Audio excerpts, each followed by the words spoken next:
hay una diferencia entre la erótica y la obscenidad. O sea, la obscenidad es la degradación de la carne, es escribir algo o producir algo que te produce rechazo respecto de lo sexual. En cambio, el erotismo, vos tenés la veneración de la carne. O sea, esto produce deseo. Ese es el camino que hay que seguir. Que muchas veces a mí me han pasado de leer algunas cuestiones, algunos libros que decís, esto no me gusta, no critico al autor o la autora por este tema, habrá tenido sus motivos, habrá sido ese su objetivo, pero no me generó deseo. En cambio, hay otras autoras que escriben muy bien, porque además lo erótico lo encierran en algún enigma en la historia. Let's go.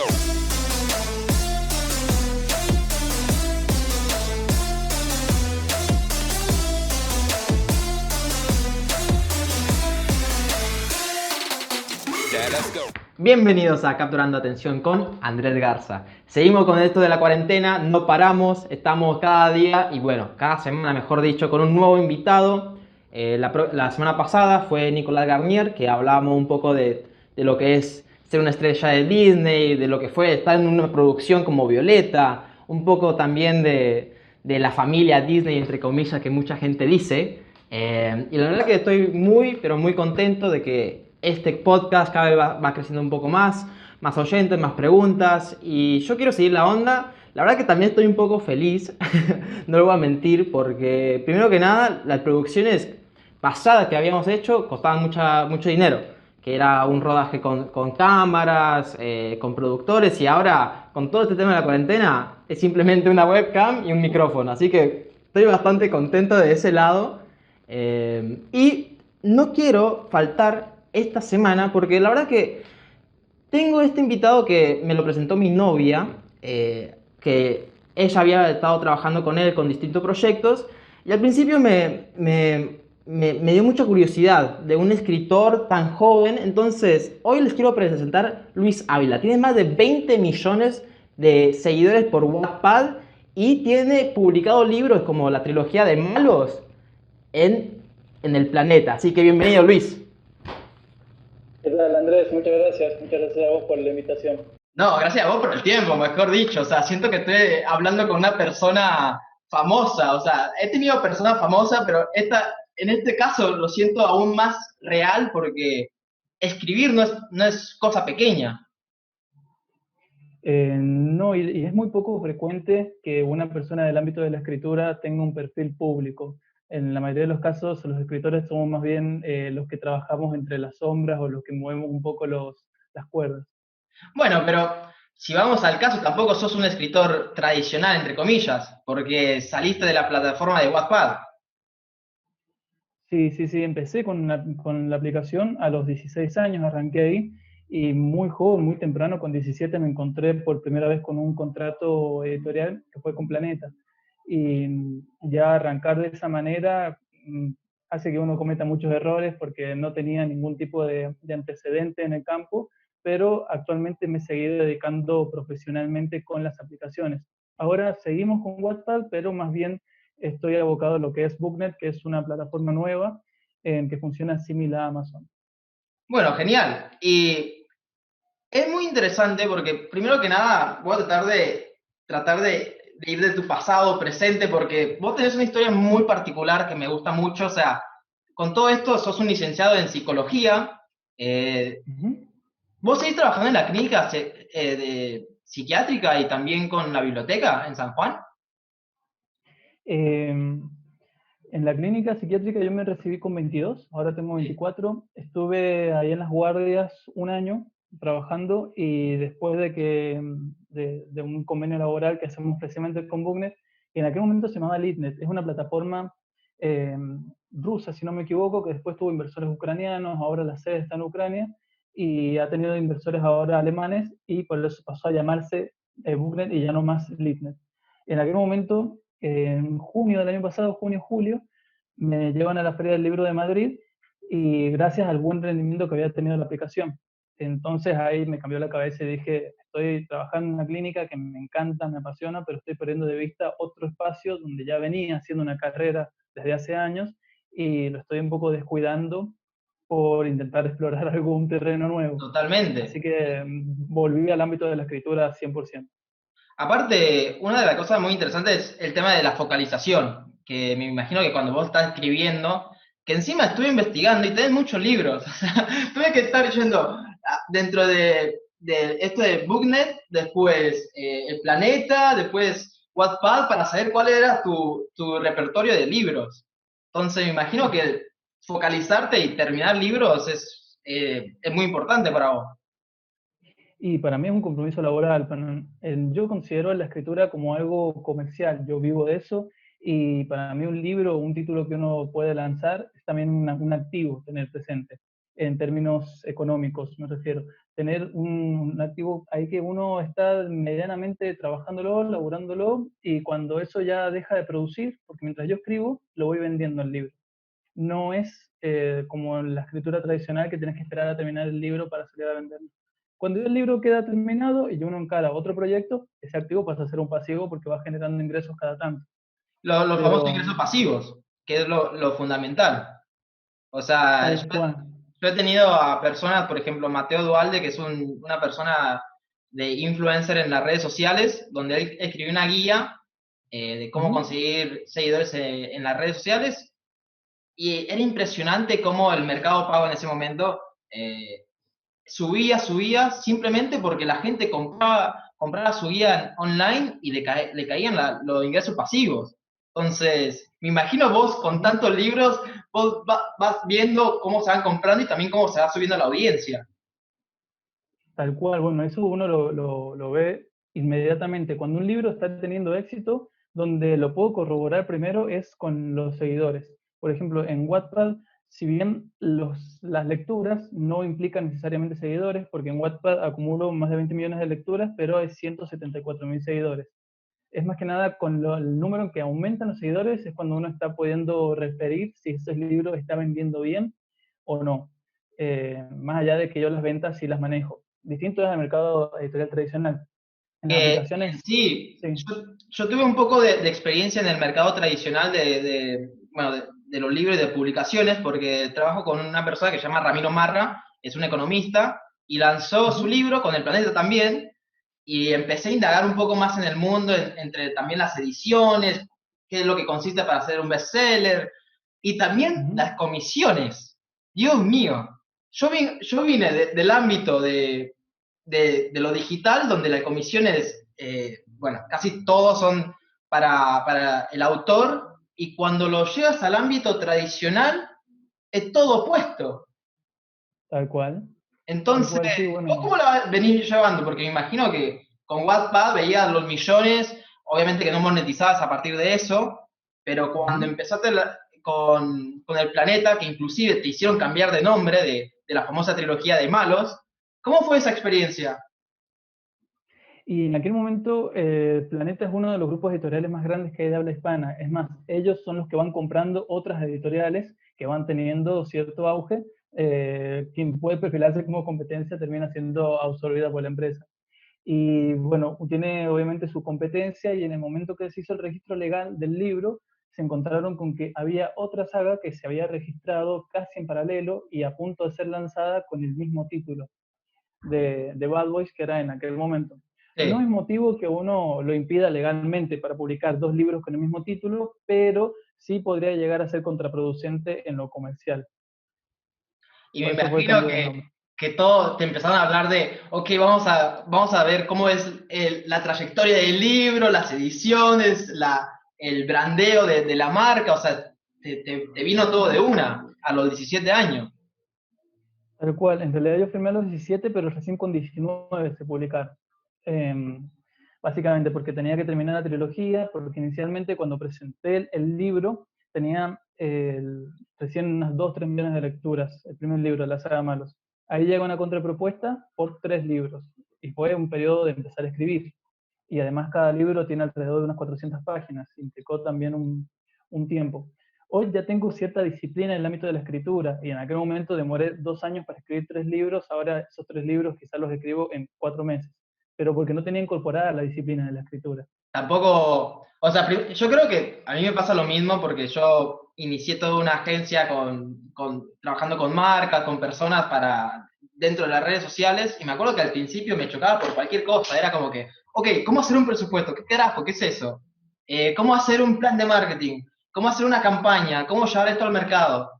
Y hoy en día lo es fácil para mí porque primero que nada pasé por ese trayecto, primero por la experiencia y después me fui, obviamente, ya incorporando nuevas estrategias, yendo a cursos, etcétera, para más que nada empezar a profesionalizar mi laburo. Y me Ujú. parece genial de tu parte porque vos decís, o sea, una trilogía que hoy en día se puede decir que es la más famosa hasta ahora, la serie de malos. De, de los libros que yo tengo publicados, es la que más lecturas acumula actualmente, sí. Sí, sí. Entonces, me imagino que ahora decís, si pude completar esto a tan temprana edad, lo que voy a hacer en el futuro, inclusive con esta nueva trilogía que estás haciendo con los jefes. En realidad, los juegos del jefe empieza como un libro autoconclusivo. Sin embargo, fue más bien como un hobby que lo empecé a escribir, porque quería algo que me sacara un poco de lo que era la saga de Malos, porque ya me tenía, era mucho tiempo trabajando en la misma historia, quería algo un poco fresco. Entonces, en paralelo a lo que yo estaba escribiendo el tercer libro, empecé a subir los juegos del jefe, y vaya sorpresa que las lecturas que Malos hizo en 3 años, los juegos del jefe las hizo en un año. ¡Wow! Entonces, llegó una propuesta editorial de la competencia de Planeta en aquel momento, por este libro, Los juegos del jefe. Sí, Sin embargo, yo tengo un contrato con una cláusula de prelación con Planeta, donde todas las obras que yo quiero publicar en papel, primero tienen que pasar por ellos. Me parece completamente justo, ya que soy un totalmente. autor de esta editorial. Pero no, ellos tienen mucha flexibilidad. Cuando hemos creído conveniente publicar por otro lado, los he consultado, me han dado el ok, y yo terminé eligiendo Planeta. Pero tuve la suerte que no fue el jefe de que hubo estas dos monstruos editoriales la eligieron. De todos modos, una gran marca no significa que el libro inmediatamente va a ser un bestseller. De hecho, los juegos del jefe tuvo críticas muy pesadas, gente que no supo separar el asunto de la ficción de la realidad, que vinculaba el yo lírico a mi yo real, cuestión un poco absurda, porque si vos estás viendo una película de ciencia ficción y si ocurre un asesinato, no significa que el artista o el actor o el director de la película ha sido un asesino. Pero bueno, las críticas vinieron por ese lado y decidí frenar la producción de los juegos del jefe, o al menos no considerarla comercialmente, porque lo que era prestigio no me estaba beneficiando.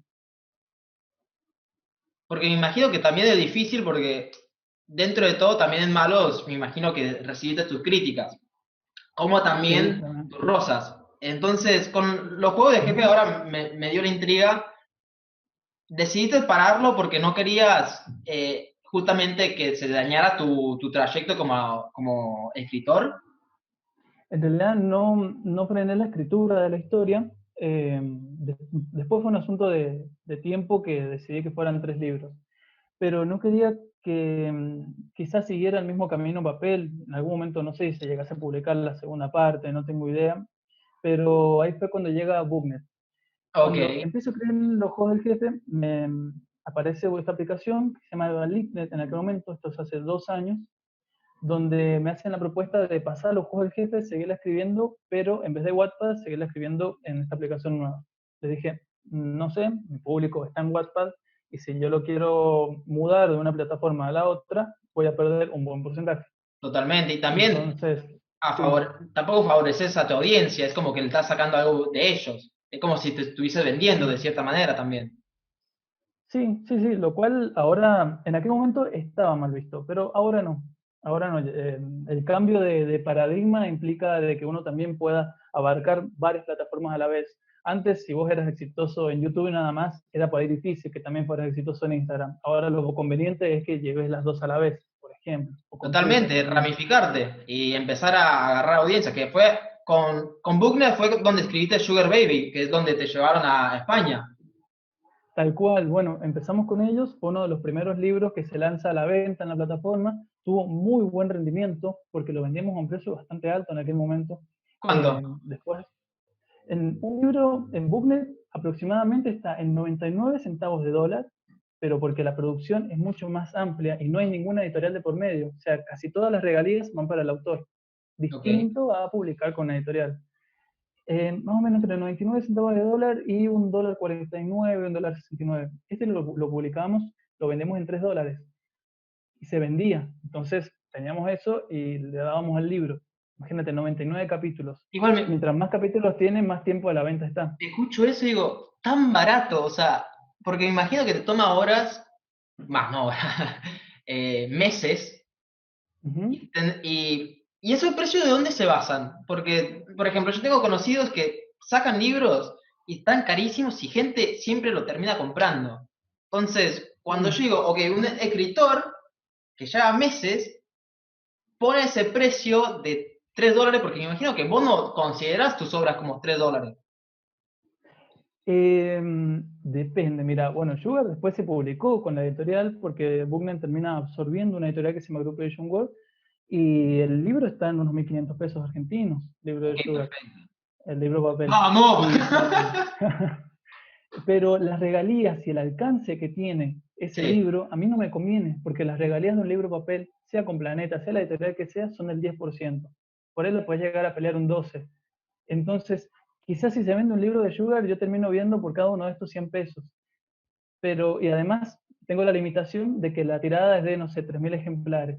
En cambio, si se vende con una plataforma online donde el precio es de 99 centavos de dólar o $3, como era en este caso, y de esos $3, el 70% va para mí, yo estoy ganando el doble que si sale en papel a un precio 3 veces más alto. O 3 sea, y más. me imagino que, obviamente que lo digital siempre va a convenir mucho más, Ujú. porque justamente es lo que estuvimos hablando de términos de comisión, regalía, etcétera. Pero de igual manera, se siente como, por ejemplo, con el proceso que nosotros tuvimos con Ramiro Marra, Sí. Ramiro me decía, yo le decía, che, ¿me podés regalar un libro? Y me decía, no, no te puedo regalar un libro. Y le digo, ¿por qué? Porque la editorial no me lo manda. Y le digo, che, pero es tu libro, ¿cómo no te van a mandar tus libros? Y me dice, no me mandan. Y no tengo decisión de marketing, nada de eso. Y por ejemplo, vos llevándolo ya a lo digital, ahí sí tenés el control. Tal cual. Bueno, hay un tema también. Depende hasta qué punto. Vos en la editorial te dan algunos ejemplares justificativos que son más o menos 20 o 10 ejemplares más por cada reimpresión que tiene. Pero tenés que considerar que una editorial es una empresa y que si te está regalando, por más que seas el autor y por más que encima de que te está pagando, de que te está mandando ejemplares justificativos, te tiene que estar mandando más libros de los que les pediste, es una pérdida para ellos.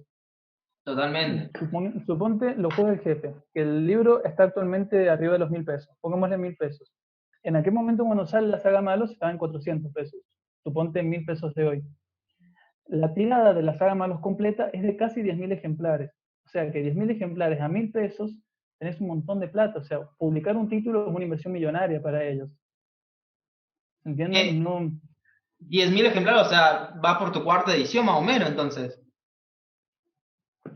van por la cuarta, sí, porque uno de los títulos ha tenido varias ediciones. Porque ahora que sé un poquito del tema bueno, de justamente del rubro de los libros, siempre me gusta siempre decir, bueno, cuántos ejemplares, cuántas ediciones, porque también eso depende de si es un bestseller o no. Sí, y también si en qué momento se lo manda como libro de saldo. Eso es otro tema. Puede que el libro haya vendido muy bien, pero si la tirada fue muy alta, por ejemplo, la primera edición vendió muy bien, pero la segunda edición no vendió tan bien. Si esos libros se los manda como libros de saldo, ya el libro en vez de venderse en 1.000 pesos se vende en 100, 200, 300. Pero bueno, eso es otro tema que también hay que tener en cuenta de que no porque se hayan vendido 10.000 ejemplares a 1.000 pesos, el 10% de eso es lo que el autor recaudó. Hay que considerar los libros de saldo, libros de obsequio, cambio de moneda, regalías que desaparecen en el camino. O sea, vos en este momento tenés un manager o un representante. Tengo una agencia que comercializa el trabajo que nosotros tenemos. Digo nosotros porque somos varios autores que tomaron, que se llama Shibili. Shibili ellos empiezan como una agencia que representa marcas digitales. Después, esas marcas digitales tenían que proveerles talentos. Empiezan a representar a algunos actores y actrices. Por ejemplo, hay varios actores que actuaron en Vía, en Monse, en Soy Luna, que salieron de ahí, de Shibili. Y en diciembre del año pasado incorporan al catálogo de talentos 3 autores. Ahí es donde entro yo, Alejandro Murillo, que es de Costa Rica, y Jonas Cueta, que es del País Vasco. ¿Podemos anunciar esa noticia entonces? ¿Ya es oficial? No, ya está. Sí, ya se anunció, ya está en Instagram nomás. Bueno, genial. ¿Y cómo? Porque yo conozco algunos bueno, del mundo de Disney, también actores de, por ejemplo, de Vía. Ujú. Entonces, sé lo que significa, bueno, tener una agencia que te pueda llevar a esos niveles.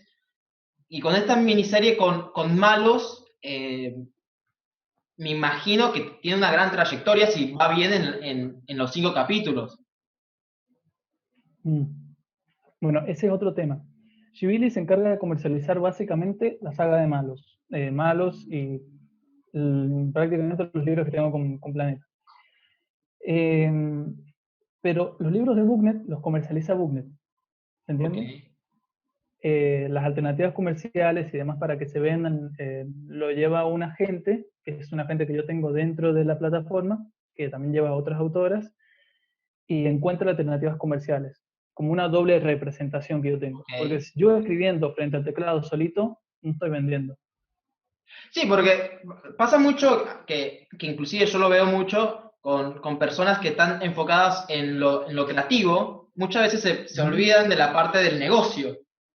Exacto, Y exactamente. yo siempre le digo a la gente, o sea, está hermoso lo que haces, se nota que lo hace con pasión, pero no importa si no estás tampoco enfocado en la parte del negocio, porque si no, primero que nada, si no estás, si por lo menos no sabes algo de negocio, te pueden aprovechar de vos. Ujú. Segundo, tampoco vas a saber las alternativas y justamente las ramificaciones. Yo te aplaudo porque vos decís, ok, voy a tener distintas representaciones, porque tampoco tendría que estar atado en la exclusividad de una plataforma, porque ahí es cuando ya te limitas.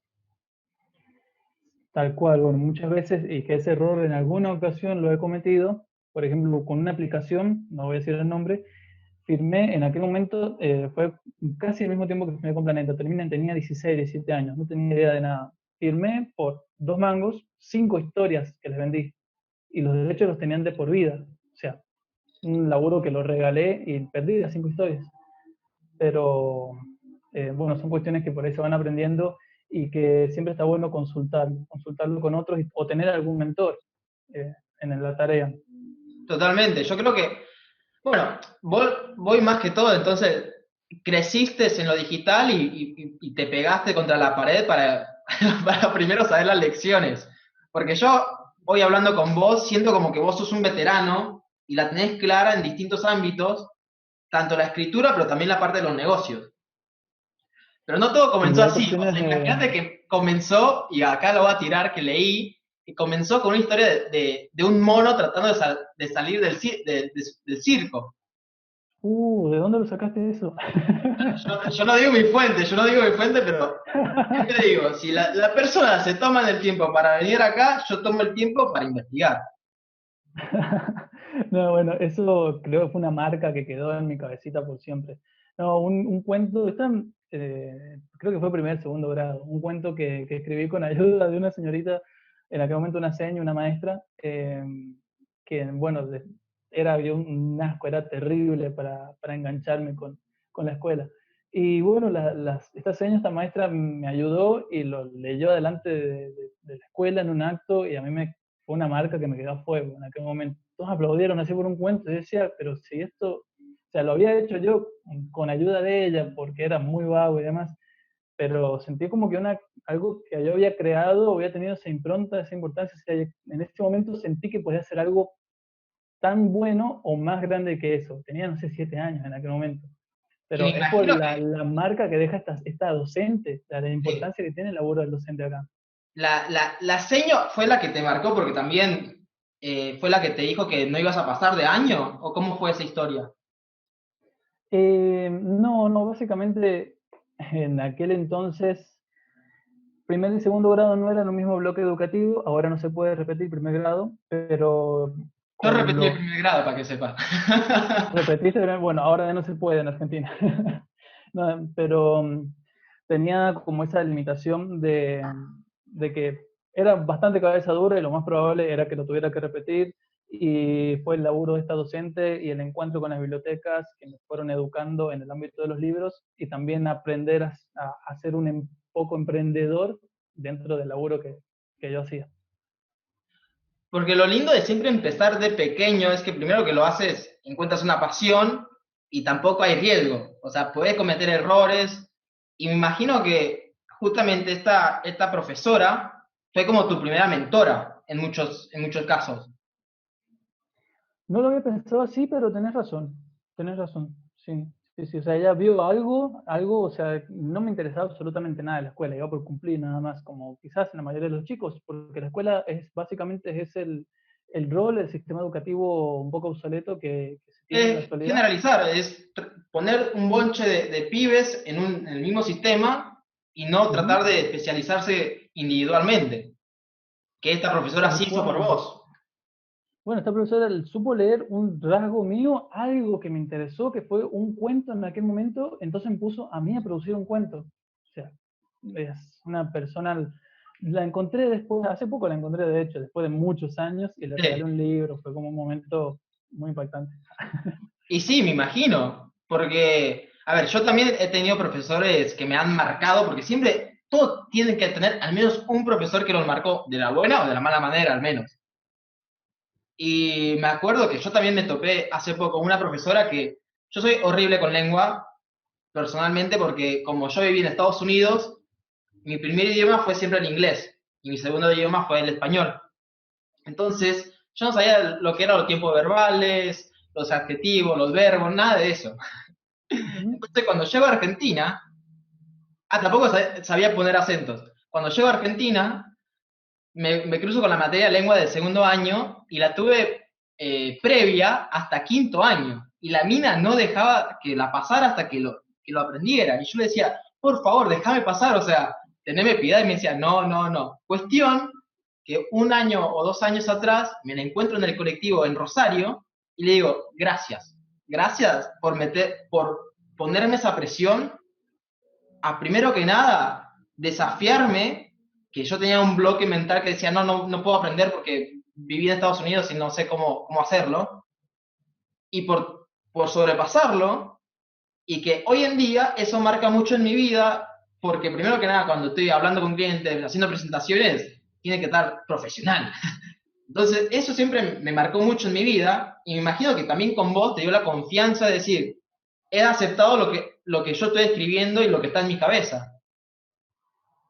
Sí, sí, sí. Hay encuentros, hay buenos encuentros que muchas veces terminan catapultando un poco ese motorcito que uno tiene ahí. Y también hay otros malos encuentros, gente que muchas veces le molesta el laburo que uno hace y lo que intenta hacer es ponerle trabas a esos motores. Pero creo que lo has dicho muy bien. Hay profesores, hay docentes, hay mentores que marcan de la buena manera y hay otros que terminan siendo un poco perjudiciales. Eh, Y vos me intriga mucho porque a los 7 años ya como que le empezás a agarrar el gusto y también ir a algo que no es usual en pibes, o sea, en pendejos, de ir a a la biblioteca. Entonces, me intriga mucho de vos, ¿qué sentías que era la biblioteca para vos en ese momento? En aquel momento, mi acercamiento a la biblioteca fue un poco contingente. Me iba por otros motivos, pero esos otros motivos fueron los que llevaron a que me termine encontrando con el objeto libro. Hay mucha gente, eso lo he aprendido con el tiempo y con el laburo con bibliotecas precisamente, pero hay muchas comunidades, chicos, que no saben cómo se agarra un libro. Por ahí uno lo tiene un poco básico, está bien, esto es una agenda en realidad, pero Sí, por ahí uno lo tiene incorporado de manera básica de que vos tenés que agarrar el libro así, de que se empieza a leer así, de esta manera y demás, pero hay chicos que realmente eso no lo tienen incorporado, de que el objeto del libro no lo identifican. Y a lo mejor uno que tiene que pensar con eso, son chicos que no les gusta leer, pero cuando le enseñaste a que pueda encontrar ese gusto con la lectura o con el objeto del libro, el objeto del libro puede ser también un podcast, o puede ser un audiolibro, puede ser un libro digital, o puede ser un chat story, que muchas veces los prejuicios de uno son los que llegan a que los chicos terminen limitándose en lo que están produciendo. Y no solamente que empezás a leer y bueno, ya tenés asegurado tu camino para toda la vida, porque hay gente muy lectora, pero que no sabe producir a partir de lo que lee. Y no me totalmente. refiero a producir escritura, sino a producir, a poner en práctica lo que están leyendo. Eso es lo que Y veo mucho también. impresionante, porque hay mucha gente que lee. Yo cuando empecé a leer, yo leo mucho de autoayuda, de Ajá. negocio, de marketing. Entonces al principio, cuando salí de la escuela, quise incorporarme a ese mundo. Entonces escuchaba podcast, leía libros y siempre trataba de lo que leía y lo que aprendía ponerlo en práctica. Y después hay muchas Sí. personas que leen una banda, pero nunca ponen en práctica. Entonces hay como que puede ser hasta en vez de contraproducente. Puede ser contraproducente, tal cual. Me ha pasado mucho de conocer gente que sabe, pero una barbaridad, que tiene una instrucción técnica increíble, pero no sabe comercializar lo que es precisamente esa sabiduría que capitalizan. O sea, termina siendo una carrera frustrada. Eh, Totalmente. Muchas de las críticas que han tenido mis libros provienen de gente así, que en su momento me bajoneaba un montón. Como mencionaste esta docente, hay otra autora que para mí fue fundamental, que es Liliana Bodoc. No sé si quizá te suena el nombre, es muy conocida No. acá en Argentina. Bueno, ya falleció ella.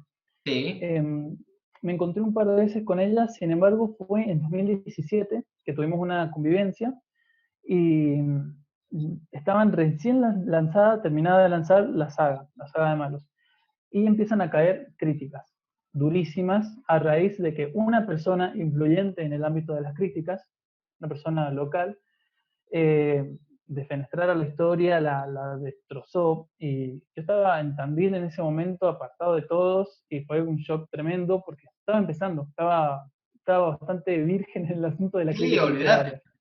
Y aparte de hacer algo público y tener la crítica pública, de decir, la puta madre, pero no entienden por esta razón, o capaz que lo hice por esta, entonces tampoco te da el derecho a dar tu palabra o tu versión.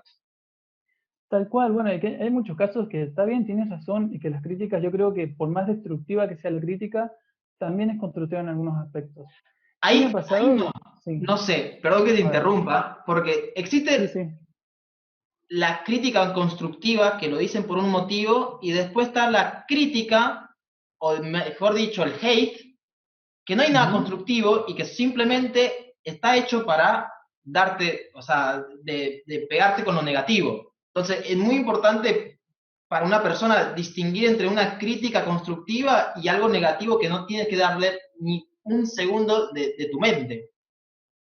sí, sí, sí, yo ahí creo que no homologaría el hate a las críticas destructivas. Muchas veces a este tipo de críticas a mí me señalaron cosas que fueron muy importantes para el de ahí en más. Yo ahora me siento a escribir y son cosas que las tengo presentes. Cuestiones que en aquel momento ignoraba, ahora las puedo reconocer. O sea, destruían el libro, pero con detalles técnicos muy bien fundamentados. ¿Viste? En cambio, sí tenemos otras personas que ni siquiera han leído la historia y que te catalogan de un montón de cosas. O sea, o gente que dice haber leído el libro y que te tira algunas verduras así como diciendo, pero ¿y eso en qué parte ocurre? Eh, y bueno, no tenés ahí opción de devolverla. Una sola vez lo hice, no lo vuelvo a hacer nunca más, Porque, ¿qué porque fui pasó? cancelado. No, fui cancelado públicamente. Pero, ¿cómo fue la onda? Porque me imagino que te defendiste y te saltó la bomba. No, o sea, ya hace rato uno tiene que aprender a fumarse las opiniones o cierto hate, porque es lo que son las repercusiones de cuando se viraliza algo. Yo escribo una historia para que se viralice, y sé que si se va a viralizar va a tener gente a favor y va a tener gente en contra. En ese sentido, hubo una persona, el año pasado ocurrió, muy influyente en el ámbito de la crítica literaria nuevamente, pero ya no era local, sino de Buenos Aires, y lo que termina generando es, a partir de argumentos bastante extraños, fue esto con los juegos del jefe. Ok, Los juegos del jefe tienen una trama muy densa, muy densa. Es de una web de pornografía que secuestra personas y las prostituye. O sea, un grupo de proxenetas. Entonces es un libro que viene a partir de una investigación que fue a pedido en aquel momento, surge esta historia o este argumento. O sea, hay cuestiones que están fundamentadas, que no puedo, si bien no puedo dar fuentes, tienen completamente su correlato con la realidad. Ok. Y el protagonista es sumamente misógino, machista, terrible, lo cual no quiere decir de que mi objetivo sea promover eso. Si fuese un libro de opinión o de ensayo, genial, pero es un libro de ficción, pero que tiene mucho correlato con la realidad. Y bueno, una chica lo tomó el libro y se lo tomó prácticamente como personal. Como que yo promovía la trata de personas, como que yo era todas las cosas que ocurrían en el libro. O sea, el libro tiene su objetivo. Yo no tengo ningún interés en vender un romance rosa, en ninguno de mis libros. Nunca he tenido intención de vender una cuestión de romantizar algo enfermizo. Más allá de que la contratapa del libro dice vive la pasión de un romance explosivo. Hay romances que son explosivos, hay romances que son destructivos. Totalmente. ¿Y cuál es la vara? Allá hay romances que son mucho más saludables. O sea, ya si eso lo estás vos considerando como el ideal de la forma en la que hay que amar a alguien, el problema lo tenés vos, que tenés esa concepción de Sí. romance. Inclusive, a ver, para cualquier ámbito, cuando se trata de algo creativo, no se le puede Uh -huh. tomar como 100% real porque hay, bueno, vos que ahora estás todo el tema con el tema de audiovisual, está la dramatización, que es, ok, tenemos Uh -huh. esto, pero ¿cómo lo podemos dramatizar más para que sea entretenido? Porque muchas Sí, veces lo real no es entretenido, entonces mezclan lo que es lo real, pero le echan un poco más de drama para que sea entretenido. Entonces, como ley de la vida también, una persona que lee tiene que también saber que aunque haya hechos reales, tampoco se lo puede tomar como un hecho concluso de que esto es plenamente verdad. O sea, lo tuyo fue fanfic, fue algo real, pero transformarlo en algo nuevo. tal cual, sí, porque si imagínate que hay alguna historia verídica, sonaba. Tareas Eh, detective. sí, sí, bueno. Igual, el asunto, lo que a mí me enojó no fue eso, sino que ella hizo pública esa reseña y hay lectores que compartían, que también la seguían a ella y que también me seguían a mí, que vieron eso y se enojaron y le respondieron. Y eso ocasionó de que las personas que la seguían a ella le respondieran a los lectores y los empezaron a insultar. Una lectora me manda eso a mí de lo que estaba pasando, que yo no tenía idea. Entonces yo digo, no, a ver, hay que frenar un poco esto porque de verdad que los estaban bardeando muy mal a la gente que a mí me leía solamente porque me leía. Sí. O sea, le decían terribles cosas. Yo hice un video en vivo y empecé a leer cada uno de los comentarios porque estaban eso lo consideraba una especie de ciberacoso. O sea, que les empezaban a perseguir a los lectores que habían comentado esa publicación, diciéndoles un montón de barbaridades, y expuse que se estaba haciendo eso, denunciándolo públicamente. Básicamente te dieron un escracho público y entonces cualquier persona que te apoye era parte del problema. Claro, no sé si un scratch a mi persona, pero sino al libro. Eso Mm. yo lo podría haber ignorado fácilmente, pero lo que no iba a tolerar es que se insultara a la gente que me leía solamente porque me leía.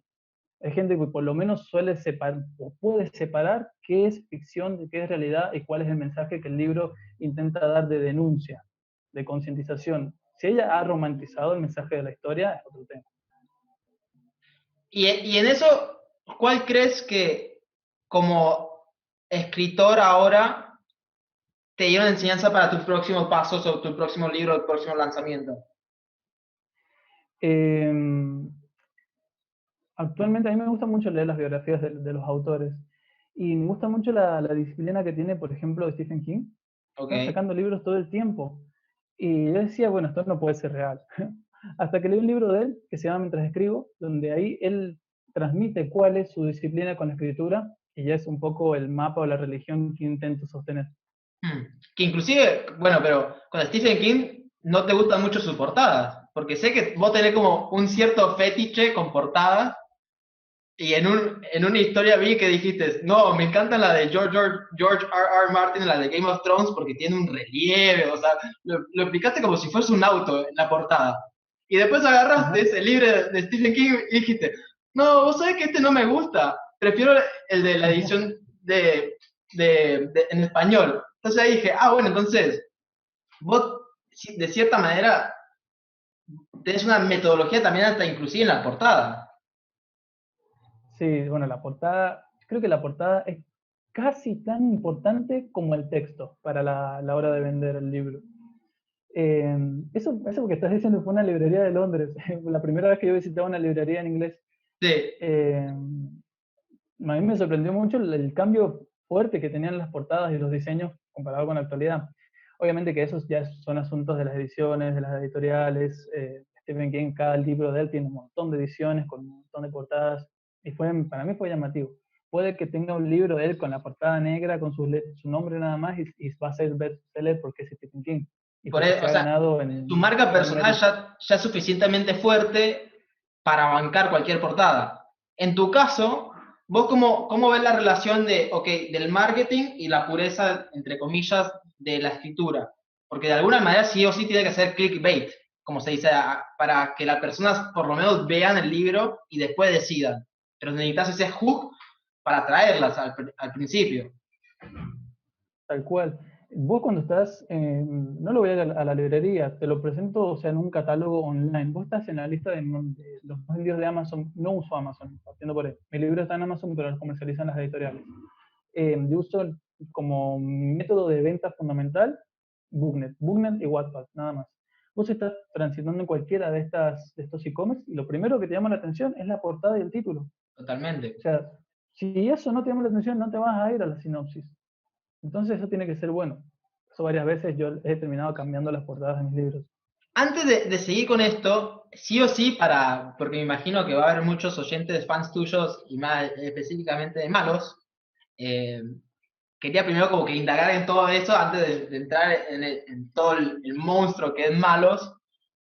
Y me parece muy interesante porque tuviste mentores, estuviste en biblioteca que fue como que en tu propio lugar donde podías empezar a descubrir todo el tema de escribir y de leer.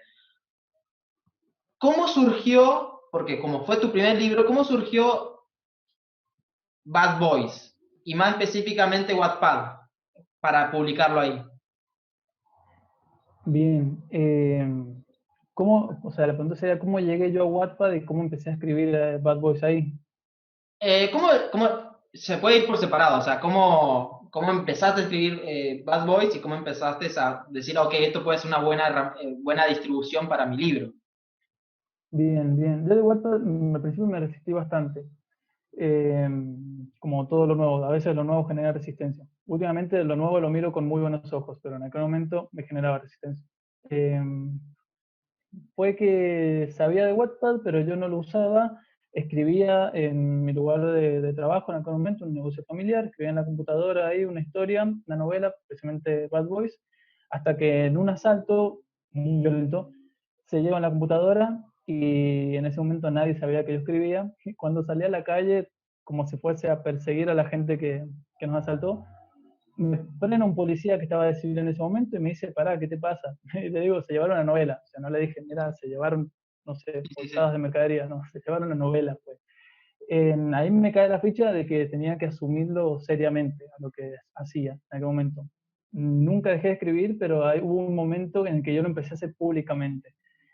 Y con eso fue que llegué a Wattpad, porque una noche, pasando por una librería, me encontré con me encontré con un libro que decía un fenómeno Wattpad, que era After.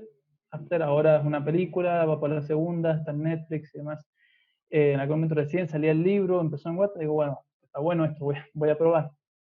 Y empecé subiendo una historia que no la leía nadie, un bajón terrible, porque decís, bueno, acá sí está la llave que me va a conducir al éxito. Nada que ver, es re difícil encontrar lectores. Hasta que me decidí reescribir Bad Boys. Y bueno, eso sí fue la bomba, porque al Me primer imagino que mes también hice fue 1 millón de súper lecturas. difícil volver a escribir Encontrar después los de ese lectores. trauma. Y es una cuestión de escribir algo que le guste a la gente a tal punto que el algoritmo de la aplicación te empieza a recomendar. No, yo digo más específicamente vos retomando ese Ujú. proyecto, porque me imagino que soy fiel creyente de que todo pasa por algo. ¿Vos crees que tu primera edición de Bad Boys hubiese tenido el mismo impacto que cuando la volviste a escribir? Em, Creo que no.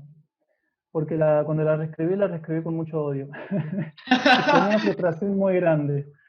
Eh, Creo que eso, con una frustración muy grande, de odio eso en sentido figurado de lo que había pasado, pero con Sí. mucho amor por la escritura y por lo que hacía y sin poner en duda ni un segundo de que es lo que a mí me apasiona y lo que a mí me mueve. Tuve la suerte de haberme encontrado con la escritura y con la lectura a muy temprana edad, que me marcó el camino, porque creo que si no fuese escritor no sé qué sería, más allá de psicólogo, un montón de títulos que yo puedo llegar a tener de manera potencial, pero de la manera que yo siempre sé que me quiero catalogar es en el asunto de la escritura. Si no fuera por la escritura, realmente te digo, no sé quién pudiera ser. Que en muchos casos es, creo que es muy difícil que personas encuentren esa pasión. Por ejemplo, yo me identifico mucho con vos porque yo digo, yo sinceramente no pudiese ser empleado, no me veo trabajando en 9 a 5 en una oficina si no es un proyecto mío.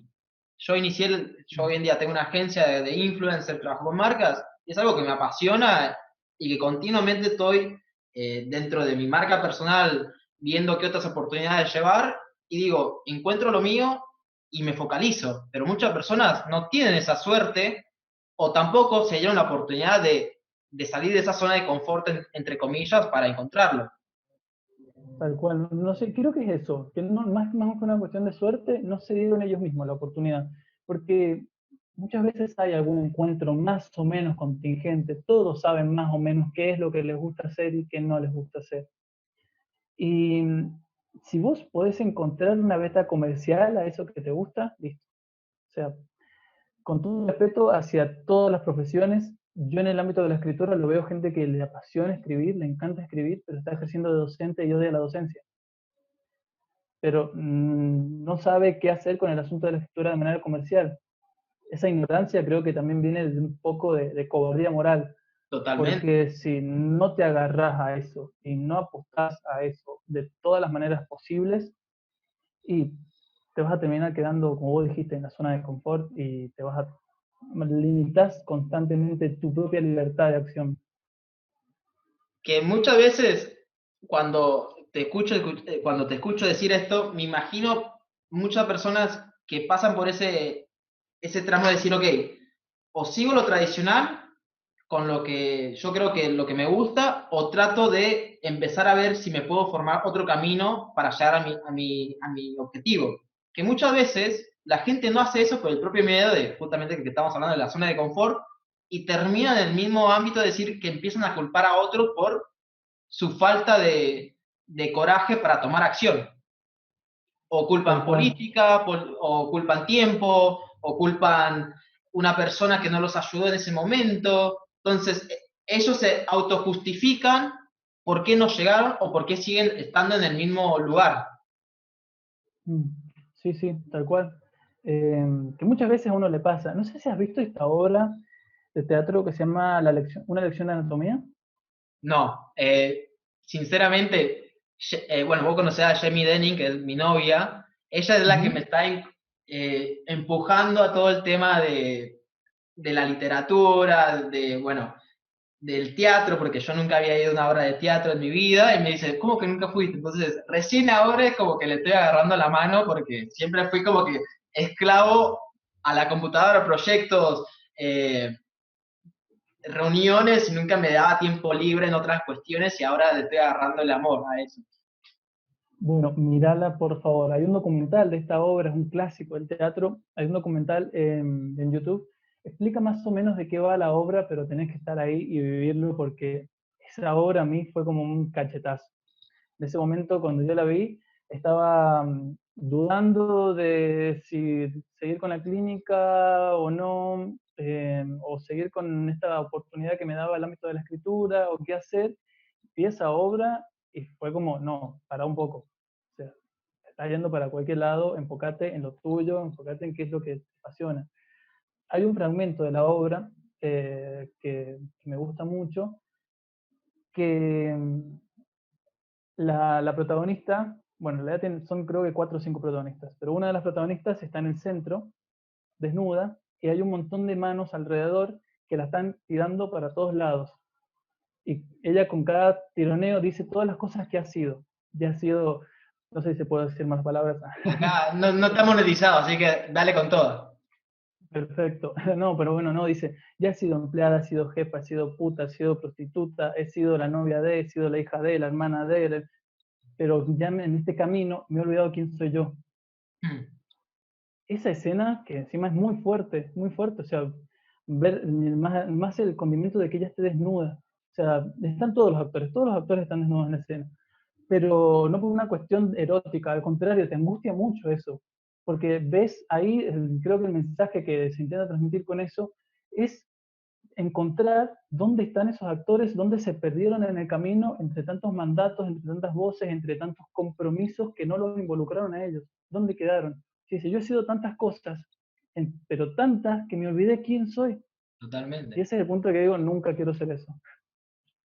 Que creo que vos cuando estabas diciendo esto me acordé de mi punto de quiebre, si se puede decir, oh por Dios, tengo que hacer esto sí o sí. Que en tu caso fue, bueno, esta obra de teatro. Y para poner en contexto, me imagino también que podemos más o menos compartir esta misma experiencia, que me imagino que tus viejos, inclusive, por mucho tiempo no, no sabían lo que querías hacer en el sentido con la escritura, porque no lo veían como algo factible para una profesión o un estilo de vida. Tal cual, tal cual. Eh, Además que ellos vienen de un campo, o sea, se dedican al comercio ellos. Creo que de ahí también viene cierta fascinación por la venta, pero eh, creo que en su momento ellos no lo entendían y al día de hoy no lo entienden muy bien, o creo que es muy difícil también hacer entender una pasión a alguien, pero sí respetan lo que a mí me gusta y eso es el apoyo que ellos dan. Yo creo que si el día de mañana llegase a tener un hijo, no sé, deportista, por más que jamás en la vida supe cómo se patea una pelota de fútbol, si veo que es algo que le gusta, que le apasiona, sé que es a lo que voy a tener que apostar. ¿Se entiende? Esa es un poco la relación con mis viejos. Totalmente.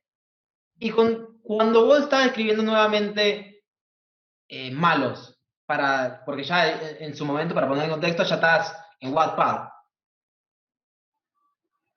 Para vos fue, obviamente, también traumático en el sentido de tener que reescribirla, y también al mismo tiempo me imagino que tuviste un poco de traba con tus viejos con respecto a lo que estabas haciendo. Mm, sí, sí, sí.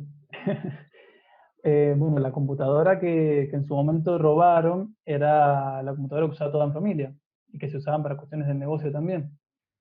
Era herramienta de trabajo, era herramienta de estudio y no les gustaba que yo la usara en el contexto ahí del negocio, porque Sí, sabíamos que podía llegar a ocurrir lo que ocurrió.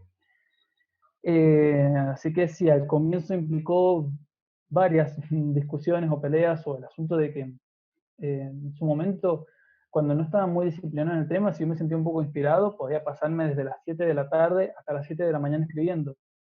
Y bueno, eso también implicaba algunas discusiones, como, o sea, no sé, las 5 de la mañana y el ruidito del teclado, porque encima era una casa pequeña, o sea, el ruido del teclado era algo que los torturaba. Eh, sí, era como muchas peleas, sí, pero bueno. Eh, la escritura también me dio la independencia económica. que creo que yo pasé por un tramo similar, que hoy en día no entienden mucho lo que hago, pero saben que por lo menos me puedo dar la libertad económica, vivir en Buenos Aires, mi propio departamento, y dicen, no entiendo lo que haces, pero ahora lo apoyo. Pero antes era todo lo contrario, me decían, ¿cómo vas a estar haciendo eso? Estás gastando tu vida, y pura traba, que hoy en día lo entiendo, porque no era su objetivo no era destruir mis sueños, sino tratar de protegerme con sus limitaciones. Entonces vos también tenés que darte cuenta de eso y decir, lo respeto, pero tomo mi propia decisión para hacer esto. Mm, tal cual. Entonces, Sí, sí, sí, cuando escribiste Malos, la primera, sí, ¿cuándo empezaste a ver los resultados? inmediatamente, inmediatamente. Genial. El, el libro anterior fue un bajón, porque no leía nadie, creía que autopublicándolo en papel iba a ser una alternativa, y no había por dónde darle, digo, a lo mejor esto no es lo mío, ¿qué estoy haciendo? Estoy perdiendo el tiempo, pero sí me empujaba ver que había gente que sí podía, o sea, que usando los mismos caminos que yo estaba intentando hacer, le iba bien. Entonces había un error que yo estaba cometiendo. Eso fue lo que a mí me permitió encauzar un poco las cosas y escribir Malos. Malos no está escrita por una cuestión de un golpe de inspiración y nada más. Antes hice todo un estudio de ver qué era el camino que estaban haciendo escritores exitosos. Algo, creo que eso se llama la retroingeniería. Es como una alternativa en el ámbito de la ingeniería donde ven cuál es la máquina ya terminada para Y ven descomponerla en cómo partes. es el proceso de atrás, de fin a inicio. Tal cual, sí, yo en ese momento digo, no sé qué habría tenido en la cabeza en aquel momento, porque sin tener ninguna idea de emprendedorismo, con 15 y 16 años, me puse a indagar en eso y la única conclusión que llego es cómo será lo que a mí me apasiona escribir, que busqué alternativas que no sé cómo se me ocurrieron, porque no tenía ningún tipo de lectura en el área, y lo pude, o sea, lo pude descomponer, lo pude hacer, pude dedicarle horas y horas y horas y le sigo dedicando horas y creo que si tuviera que hacer otra cosa, no le dedicaría el tiempo que le dedico. Vos ves el producto terminado y en su momento yo lo veo en papel y decía, wow, o sea, he llegado a esto, es como una satisfacción bastante grande que te va animando a seguir, a seguir, a seguir. Pero actualmente yo lo siento cada vez que yo entro, cada día que yo entro en mi cuenta comercial de Boonet y veo cuántos ejemplares se han vendido en las últimas horas. O sea, eso es algo que no se puede llevar, una cuenta que no se puede llevar con el mundo editorial tradicional, pero yo de esta manera veo quién lo ha comprado, a qué hora lo ha comprado, en qué momento se vendió más, en qué momento se vendió menos, cuántos ejemplares se vendieron, pero minuto a minuto, de manera inmediata. Y la satisfacción por ahí de verlo en papel, creo que me llega un poco mejor cuando lo veo en la cuenta bancaria. A ver, pasa que el papel te da la validación, entre comillas. De decir, sí, yo soy escritor, tengo un libro publicado, encima en Planeta, entonces te da la validación. Pero los resultados, o sea, me imagino si pasás por el mundo tradicional, recién lo vas a ver el impacto dentro de 5 o 6 meses, cuando ya tengan ese reporte. Ni te digo por ahí que pueden ser 9. O sea, el reporte es semestral, pero si vos pillaste el semestre anterior, ya te vas a tener que esperar. Para saber si lo que estás haciendo está produciendo o no. Que muchas veces no es solamente el top 100 de los más vendidos de Cúspide para saber si lo que estás escribiendo está dando frutos. Que muchas veces esa es la vara que ellos suelen usar para medir la gente. Pero, o sea, estoy muy agradecido con las oportunidades que me ha dado Planeta. Ya tenemos 4 libros publicados con la editorial. Mi editora es una genia, es un amor de persona también. Me va ayudando un montón con el trabajo. Pero es un mundo muy distinto, muy distinto. Y sé que por ahí tengo que explotar al máximo la vida comercial de un libro digital para recién pensarlo en papel, no a la inversa. Ya lo intenté a la inversa y no me funcionó. ¿Con cuál libro? Precisamente con los juegos de jefe. Eh, Siento que no me funcionó haber empezado a escribir el libro y antes de verle una beta comercial, meterlo a papel. O sea, el libro todavía no estaba ni siquiera terminado de subir y ya se publicó. Y ni siquiera en ese momento, ahora sí ya lo tengo mucho más definido. Pero yo lo sigo escribiendo la historia para no perder el público, porque sé que tiene mucha gente que lo está leyendo y que es muy controversial. ¿Y por qué es controversial? Me sirve. Me sirve de la buena manera, me refiero, o sea, de capitalizar la gente y no perderla. Sé Sí, que porque si yo encima escribo un estás capítulo, sí, creciendo el hype, si se puede decir, de decir, ok, van viendo en tiempo real los adelantos, entonces se van incorporando más al universo y cuando ya está hecho, ellos sí o sí lo van a querer tener y leerlo por completo. sí, sí, sí. Bueno, y hay otra cosa también que me parece que es importante no perder de vista. Yo me vinculo, elijo vincularme con gente que está en el ámbito y que a mí me sirve como un motor para seguir y seguir y darle, por ejemplo, esta conversación que estamos teniendo ahora, siento que a mí me entusiasma mucho con lo que hago y me da más que nunca la certeza de que es el camino por el que tengo que seguir y seguramente vos con el mundo digital sea esa tu pasión y por eso haces esto y te gusta. Pero en el ámbito editorial específicamente, también con el mundo digital, ahora que lo pienso. Vos las cosas las haces, los trabajos los haces por dos motivos, o por prestigio o por dinero. O sea, puede que a lo mejor un libro no te dé un peso, pero te da prestigio.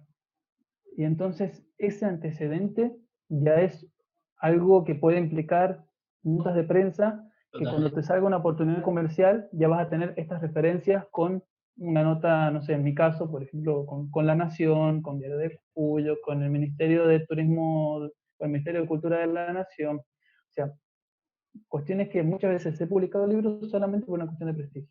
Como yo digo, a Seguramente. veces ayuda para chapa, que cuando estamos haciendo proyectos con influencers, le digo, no te centres en monetizar esto, porque esto simplemente va a ser chapa.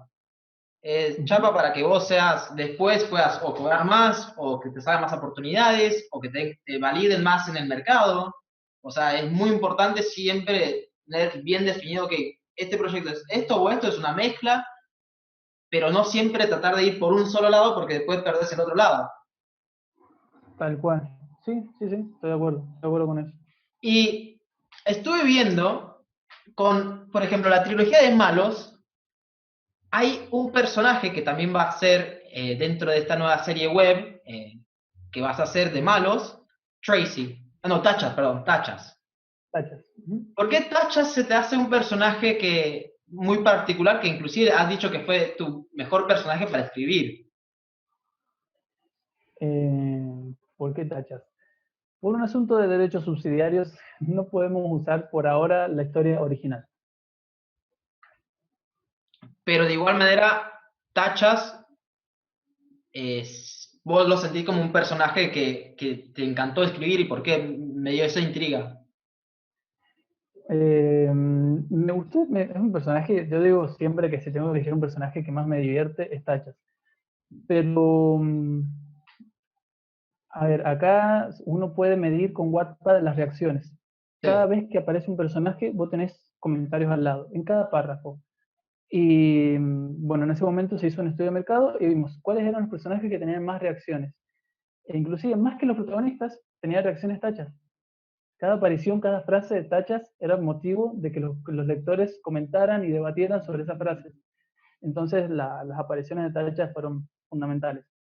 Y fue un laburito un laburo de mercadeo, ¿está bien dicho? Sí. Sí. Un laburito de mercadeo importante porque tiene más de 1 millón de comentarios la saga.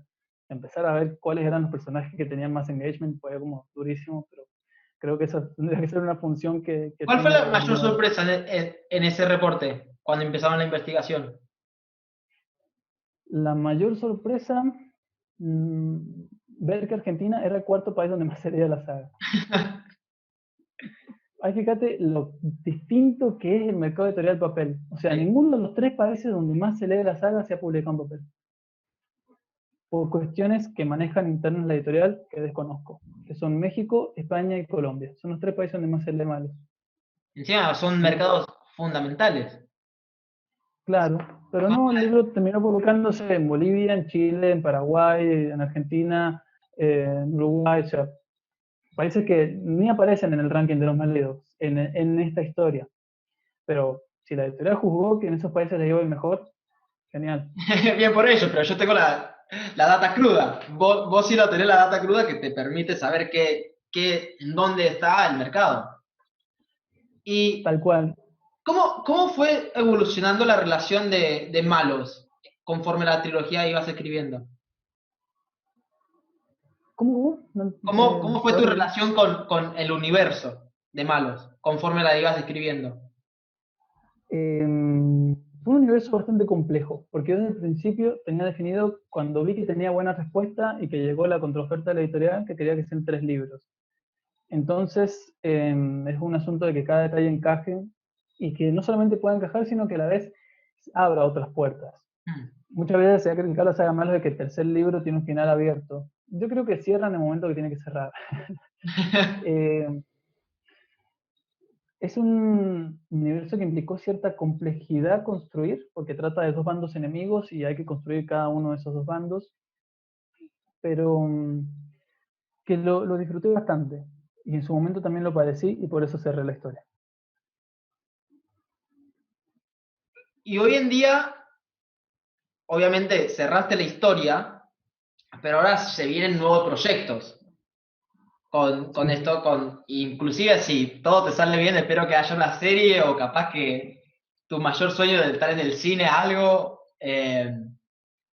pero con cierto peso de malos, ¿vos pensás que podrías haber cambiado algo distinto si hoy tendría la oportunidad? Malos, actualmente siento que es un hijo que lo he dejado crecer. Ya está Hice en la lo que universidad, pude está hasta en la universidad. trabajando, ya está por su cuenta, chao. Está haciendo las prácticas preprofesionales en realidad. Yo siento que le pude meter hasta donde pude meterle la historia y ya está. Ahora lo está comercializando Chivili, que es la agencia. Lo he metido también por otro lado, que es un programa de emprendedurismo cultural local. Ellos se están encargando de la historia. Yo los voy ayudando en la medida que puedo. Firmé los papeles, los derechos son de ustedes, listo. ¿Vos tenés miedo que pase la típica de Game of Thrones? Que es decir, Que que de llegase a la pasar la de nada Game of Thrones. todos lo aman y la última temporada todos lo odien, porque fue todo contraproducente de toda la historia que habían armado. ¿Vos no tenés ese miedo de decir, ok, estoy entregando a mi hijo y no sé cómo puede terminar? Eh, la verdad que sí, cuando estuvimos, nos vimos obligados a escribir de tachas para la adaptación que está todavía, se está trabajando, se sigue elaborando el tema de los derechos, es como que das un pasito adelante y de pronto aparece como tres cuartos de pasos atrás. Es como, el asunto de las adaptaciones es mucho más difícil de lo que creía. Pero eh, creo que si llegase a pasar o no, confío en los equipos que están laborando con esto. Eh, Porque es ahí de la también única manera, pero pasa mucho de, ok, vamos a compartir la misma visión, porque o sea, al final de cuentas es un equipo de laburo. Entonces, y para más, poder... y claro, y más allá de que yo cedo derechos comerciales a ellos, o sea, derechos de que ellos puedan encontrar alternativas comerciales a mis historias. Yo, tanto con Booknet, o sea, Booknet también es un equipo que labura muy bien y que muchas veces me han cagado a pedo y me han dicho, mira, estás haciendo esto mal o estás por publicar una historia que no va a vender ni 10 ejemplares porque este tipo de argumentos no venden en la plataforma y yo tengo que dejar de lado completamente el ego de decir, pero ya estaba escribiendo de esto y demás, pero sigo las orientaciones de ellos que son muy certeras. O sea, hay gente que la tiene muy clara y que si no confío en ellos, corro riesgo yo mismo. Y que muchas veces no he seguido sus indicaciones y me ha ido mal. Y después aprendes y después decís, ok, pero por lo menos también es importante no cegarte, porque cuando una persona sigue ciegamente las instrucciones, muchas veces no termina aprendiendo a cuando de la nada decís, no, no, pero quiero hacer esta de distinta manera, que inclusive si no te funciona o no, o te funciona, te permite, primero que nada, tener un poco de libertad y también darte la opción de fracasar. Sí, eh, tal cual. Por eso yo tengo más de un equipo a quienes les consulto. Les consulto a amigos que están dentro del área y que por ahí me orientan. Por ejemplo, a veces me llegan propuestas, yo estoy muy metido en el ámbito cultural, no soy empleado público, eso lo aclaro, muchas veces piensan de que soy empleado de bibliotecas populares, laburo con bibliotecas populares porque siento que es un motor que a mí me empuja a seguir laburando en esto. O sea, es una cuestión cuasi terapéutica. Sí. Pero siento que ese es el motorcito que a mí me empuja a seguir y a darle y siento que es un espacio donde también confían en lo que yo hago. Eh, laburo con ellos, participo en sus proyectos y si no es por la confianza que yo tengo en la palabra instruida que me dan, siento que pues, es muy difícil por avanzar. Así también he tenido varios intentos de estafas por ahí editoriales y aplicaciones que aparecen de la galera y te dicen, te vamos a pagar cuestiones mágicas por objetivos mágicos que se van a alcanzar. Voy y lo consulto políticamente Sí. y lo consulto comercialmente. Si me conviene o no. Y ahí yo saco mi conclusión, sigo la palabra de los expertos, como diría nuestro presidente. Sí, porque vos tenés tus mentores que justamente, primero que nada, te da la libertad de pedir los consejos, tratar de agarrar información y en base a eso tomar una decisión. Tal cual. Sí, Y sí, sí, ellos. Sí. por- una de las cosas que me intriga, que esto va a ser fuera de contexto, me imagino con todos los libros que has tenido, debe haber aparecido, y más específico porque mucho de tu escritura es sexual, que conlleva a temas, bueno, íntimos. ¿Cuál ha sido la mejor fanfiction de porno, ya sea de dos personajes que has leído? Porque tiene que haber habido. Fanfiction, no soy muy lector de fanfic. Bueno, a ver, 50 sombras de Grey es un fanfic de Crepúsculo. Sí. Empezó en Amazon, que se llamaba Amo del Universo, y después cuando se publicó en los 3 tomos de 50 sombras, cambiaron los nombres, ya no eran vampiros, eran empresarios y demás. No sé si fanfic, pero el mejor libro de literatura erótica que te puedo mencionar se llama Vox, la voz del sexo. Es un libro que transcurre con una llamada telefónica, nada más. Te lo recomiendo. Está haciendo ni sex, sí, no, bueno, sexting, casi casi. Casi. ¿Viste? Eso era cuando éramos chicos, cuando ponían en la tele una propaganda así media porno y había que sacarla inmediatamente. Estas Sí. líneas telefónicas para llamar, bueno, es en ese contexto. Una persona que llama a estas líneas telefónicas, la atiende una especie de gigoló y empieza la conversación. Es genial el libro. Y fuera de... me imagino porque... ¿Cómo, cómo llegas a tener y a pensar esas escenas cuando empezás a hacer algo erótico? O sea, ¿de dónde viene y cómo lo vas llevando? Porque, ¿Vos querés, sí, vos querés saber la pregunta de millón de si está basado en una experiencia fáctica o no? no, porque creo que también existe el tema del deseo y muchas veces como escritor te permite ponerte en lugar de muchas personas. Por ejemplo, cuando escribiste Sugar Baby, me imagino que tuviste que ponerte en el punto de vista de la mujer, entonces empezar a tratar de experimentar, no experimentar, sino tratar de entender esas experiencias que una mujer puede tener. Entonces, con el tema de erótico, sería como que un chantaje decir, ok, ¿lo experimentaste o no? Sino, ¿cómo es ese proceso que llevas? Porque imagino que puede ser una mezcla de muchas cosas. Bien, y en primer lugar, la lectura. O sea, vos podés tener un montón de prácticas sexuales completamente atípicas, pero si no tenés el vocabulario para describirlas, es un tema. Hay una diferencia entre la erótica y la obscenidad. O sea, la obscenidad es la degradación de la carne, es escribir algo o producir algo que te produce rechazo respecto de lo sexual. En cambio, el erotismo, vos tenés la veneración de la carne. O sea, eso produce deseo. Ese es el camino que hay que seguir. Que muchas veces a mí me han pasado de leer algunas cuestiones, algunos libros que decís, esto no me gusta, no critico al autor o la autora por este tema, habrá tenido sus motivos, habrá sido ese su objetivo, pero no me ha generado deseo. En cambio, hay otras autoras que escriben muy bien, porque además lo erótico lo encierran en algún enigma en la historia. Este libro que se llama Vox, uno está todo el tiempo queriendo saber para dónde va a ir la conversación, porque vos sabés a dónde va. Y estás todo el tiempo queriendo el enigma de quién es la otra persona, de si lo que le está contando no es real, qué va a pasar después de esta conversación, por qué produce esta excitación y a veces la saca de contexto y la hace devolver todo el tiempo. Conseguir todo eso solamente con líneas de diálogo, para mí es algo de admiración.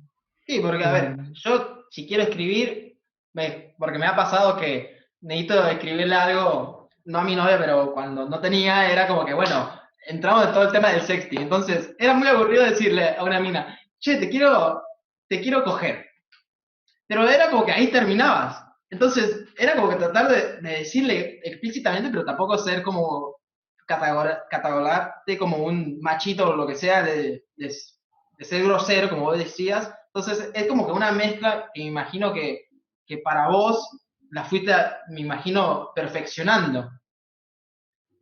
sí, sí, sí, bueno, reitero, ese es un asunto por ahí de vocabularios y recursos de estilo Sí. que se aprende únicamente con la lectura. Vos podés aprender un montón de recursos de estilo, podés aprender metáforas, anáforas, eh, cualquier cantidad, cómo hacer una descripción excelente. Pero si vos eso no lo disfrutaste en tu lectura, es muy difícil que tu producción en la escritura tenga al menos esa impronta. por eso muchas veces algunos escritores es muy fácil saber quiénes fueron los autores que leyó para poder saber quién los formó en ese estilo de escritura. Entonces me imagino que vos para sexting sos todo un experto, tipo, entra en esa situación y vos decís, mira, hacer así y decir, listo, ya sé cómo ir. Bueno, antes de ayer estuvimos en una conversación con las TV públicas sobre sexo virtual. O sea, yo en Que lo tanto recomendaron, escritor de inclusive. literatura erótica. ¿Cómo? Que lo recomendó La Nación, por todo el tema de la cuarentena. Exactamente. Tal cual, por eso. Entonces me llamaron porque era, o sea, escritor de literatura erótica para recomendar sobre sexo virtual. A ver, Que no, instruíme, por favor, instruíme en cómo se tiene que hacer. no, después va a haber gente, no sé, buscando fotos mías o videos. Ese material está en la otra plataforma, la puede encontrar acá. Bien que te diversificaste, boludo. No. No es un asunto de sexting. Muchas veces el atractivo o el deseo se genera más por lo que se oculta que por lo que se muestra. Y ahí es donde entra el arte de la palabra. ¡Ey! Buenísimo, buenísimo cómo lo pones. O sea, básicamente es jugar con la ansiedad y el quererte, que la persona sabe que tiene ese fin de decir, ok, el acto sexual, pero todo ese juego previo es muy importante, entonces. Sí. Bueno, ahí hay un tip de literatura erótica fundamental. La mayoría de las veces, la escena erótica hay que terminarla antes de que empiece el acto. ¿Se entiende? La cuestión preliminar, muchas veces ahí es donde está el erotismo de la lectura. Es como yo digo, a mí me encanta la previa. O sea, la previa es fundamental antes de. Porque si vamos al caso, el acto es simplemente eso, pero la previa puede ser mucha otra cosa. Y cuando la A lo gente se mejor, apura, termina muy sí, rápido. O sea, es como que no dejaste de disfrutar todo un proceso. sí, bueno, ahí también entra el éxito, sacando del margen de la literatura erótica, el éxito de la pornografía, que es una ficción. Muchas veces cuando se está por fuera de la ficción, más allá de que intenten hacértelo parecer mil veces real, pero el hecho de que sea una ficción, de que sea una fantasía muchas veces vuelta a realidad, es lo que le da el atractivo y lo que le da la permanencia a ese mercado. Y también que caiga la ficha de que es una ficción, de que hay muchas veces que se juega con cuestiones bastante grosas y turbias, pero uno, si no tiene ese paradigma de que eso no está en la realidad, vas a terminar completamente hecho pelota de la cabeza. Sí, que podemos inclusive decirlo por lo que estuvimos hablando en esta conversación, que es justamente todo lo que ves no significa que sea eh, un dato concreto, sino es justamente dramatización. En este caso, la pornografía es justamente para jugar con los sentidos de las personas que se quieren complacerse y juegan con eso y lo dramatizan. Porque si ponen un acto sexual, como se puede ver, íntimo, no va a vender como si se pone y se dramatiza con posiciones, con efectos, bueno, no efectos, sino con, no sé, teta o lo que sea, vende de distinta manera. Y es justamente darse a conocer esa variedad de, ok, lo que veo no sé, no lo tengo que tomar como dato concreto y tampoco tengo que dejar que se defina mi sexualidad o mi placer a base de lo que yo veo, porque ahí ya se empieza a trastornar todos tus sentidos. Tal cual. O sea, un ejemplo de esto, no sé si viste la serie de 30 Reasons Why. La escena de la violación es completamente explícita, pero si una persona se excita con eso, habla más bien de, o sea, está bien, esto está en el marco de una ficción, pero no es pornografía, porque está relatando, te está mostrando una violación y no por el ámbito, no por la vía de la fantasía. Vos ¿Sí? sabés que me Entra, causó mucho esa sí, escena justamente creo que fue en el jacuzzi, ¿no? sí, Y después dije, qué bien hicieron esa escena porque de cierta manera lo pusieron lo más explícito posible para sacarle todo el tema de romántico, sexualidad y simplemente este acto que trauma a una persona. Y me pareció genial poder verlo porque espero nunca experimentar esa situación pero también te permite entender todos los trastornos, las personalidades que conlleva después de ese acto para una persona. Tal cual, tal cual. Ahí también entra un debate de si la serie tendría que haberlo mostrado o no. Pero yo creo que ese es el punto tajante de diferencia entre las posibilidades que uno tiene con la misma literatura de hacer que algo sea deseable o no. Por algo, por 13 razones, en el libro hay varias violaciones, pero no es un libro de literatura erótica, porque en ningún momento hay consentimiento de parte de los personajes en la historia. Sí. Nunca va a haber consentimiento de un personaje de ficción en realidad. Pero en la historia, Va, vos le das los, la palabra si es sí o no. Y explícame un poquito más de la serie que estás haciendo con los chicos de Disney. sí, en realidad está comercializado con Shibili, que Shibili es la agencia con la que estamos trabajando, y ellos mediante otra plataforma que son streaming, que tenía planificado lanzarse para mediados de este año, pero con el asunto de la cuarentena se va a demorar, creo que para fines de este año o comienzos del año que viene. El asunto es que está planificado para lo que es Feria del Libro recién el año que viene, hacer un lanzamiento y una presentación oficial aprovechando este contexto. Porque yo había leído que iba a empezar producción en mayo y la extendieron ahora hasta el Iba a fin de empezar, año. iba a empezar, tal cual. Sí. Eso es, Eh, me imagino que eso dolió mucho porque ya estabas como que a punto de ver a la luz tu proyecto y todos los años de esfuerzo y de la nada que te digan, bueno, la cuarentena pasó y vamos a posponer todo hasta fin de año. sí, la verdad que hubo varios inconvenientes en el camino con lo de la cuarentena. Primero, se suspende Feria del Libro, entonces no íbamos a tener oportunidad, porque es un momento comercial fuerte la Feria del Libro. No porque se vendan específicamente libros, sino por la cantidad de oportunidades que hay de hacer presentaciones, de convocar público, de hacer algo dentro de un contexto oficial. Pero bueno, eso se cayó. Después se cayeron otros planes, después ya no podían, los chicos no podían estar viendo a la productora, después se suspendió toda chance de que yo pueda viajar a Buenos Aires, por lo menos hasta agosto, septiembre de este año. Esto, o sea, yo venía viajando cada 15 días por este tema. Ahora estamos avanzando lo que se puede de manera online, pero hay cuestiones que las tenemos que terminar de resolver con un poco más, un poco más cercano en realidad. Y hubo, bueno, que mi novia, mejor dicho, hizo un tráiler, si se puede decir, que tiene referencia, bueno, justamente del primer libro de Malos, pero también que puede conllevar con la serie, que fue Puente. Sí, en su momento, Jamie me comentó que estaban buscando hacer un videoclip y le parecía una buena idea poder capitalizar al público de Malos, que un puente es un tema fundamental en la historia. Hmm. Entonces le pareció buena idea y cuando yo lo consideré me pareció también fantástico poder hacer un videoclip en relación a la historia y ahí teníamos un poco de hype para la gente. Eh, la idea fue lanzar este videoclip en el contexto previo a lo que iba a ser la producción de los capítulos de la historia. Pero bueno, ahora que se postergaron las cosas, la idea es poder complementarlos. Ya vamos a ver cuáles son las gestiones que se puedan llevar de aquí en Sí, adelante respecto a ese proyecto. porque, a ver, me imagino que tienes vos un equipo y ahora que se posterga todo, también es una oportunidad para revisar el proyecto y decir, bueno, ¿cómo podemos generar anticipación? ¿Cómo podemos generar hype? ¿Cómo podemos hacer la producción? ¿Cómo podemos armar toda la historia un poco más?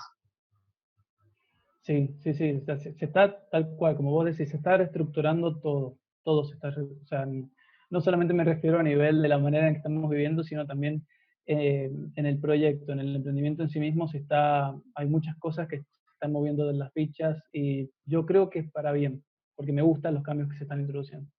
Genial. Y creo que con esto podemos cortar bien la entrevista, que la verdad que primero te doy muchas gracias, igual, no quiero decir entrevista, sino charla, porque siempre digo, no son entrevistas, son charlas.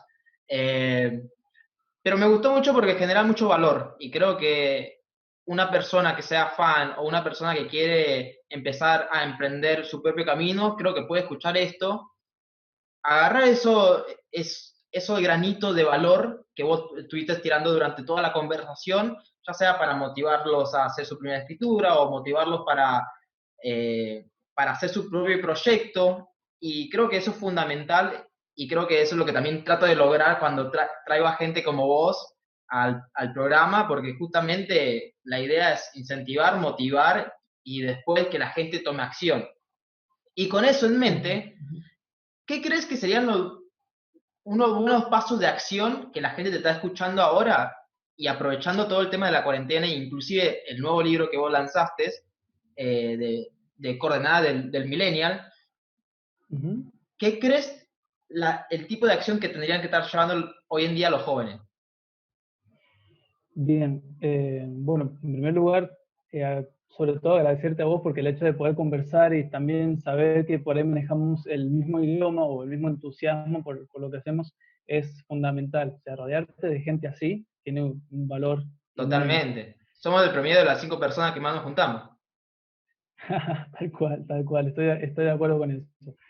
Y yo creo que hay dos conceptos a tener, por lo menos que pueden servir como brújula. Por un lado la disciplina y por otro lado la libertad. O sea, la libertad de hacer lo que a uno le gusta y con eso también poder convertirlo en un medio de vida. No solamente hacerlo, sino serlo, encarnarlo y hacer que eso sea viable.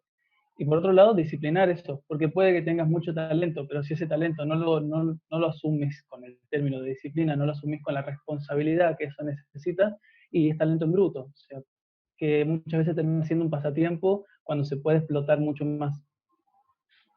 Algo que creo que es importante es que no hay que desvalorizar el poder del hábito, que es fundamental. Que si Tal vos cual. querés hacer un proyecto, necesitas hacer un hábito de estar haciendo algo con eso, porque después de eso es como un efecto de tirar una piedra de una colina. Al principio es lento, pero vas armando el hábito y después se cae la roca por la montaña y ya tenés esa fuerza. Entonces creo que con eso es muy importante para que la gente entienda de que el hábito es fundamental, como también la pasión, porque sin la pasión no vas a crear el hábito, y sin el hábito no vas a generar un motor de trayectoria y sustentabilidad de tu proyecto. Tal cual, sí, sí, sí. Hay mucha gente que por ahí no escribe o no produce básicamente porque le falta inspiración, pero podés tener toda la inspiración del mundo. Sin embargo, si eso no lo tenés incorporado en tu rutina, no es algo que lo practicas, no pones esa técnica, no la disciplinas mejor, entonces eso va a quedar solamente como un momento pasajero de inspiración y nada más. Así que lo que vos mencionas del hábito es fundamental.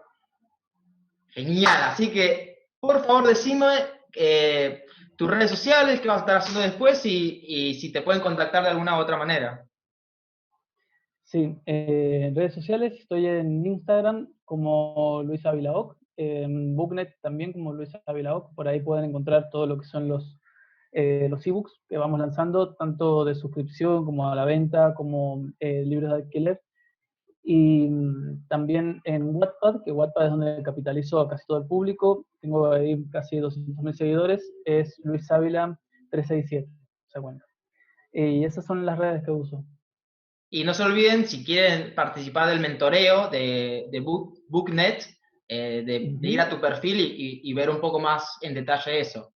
No, el asunto del mentoreo lo lanzamos y a los 10 minutos colapsó, o sea, ya cerró la convocatoria. Cagaron, básicamente. Bueno, Quizá más adelante haya otro. te manda un mensaje o algo, que supongo que va a contestar. Así que muchas gracias por escuchar nuevamente el podcast. Me pueden encontrar como en Instagram como Andy Captura y Capturando Atención en Instagram también. Y muchas gracias por escucharnos y por favor suscríbanse al canal, porque siempre veo que más del 90% escuchan estos episodios pero no se suscriben, así que por favor suscríbanse, porque cada vez tenemos a mejores invitados y también mejor conversación. Así que muchas gracias y nos vemos. Yeah, let's go.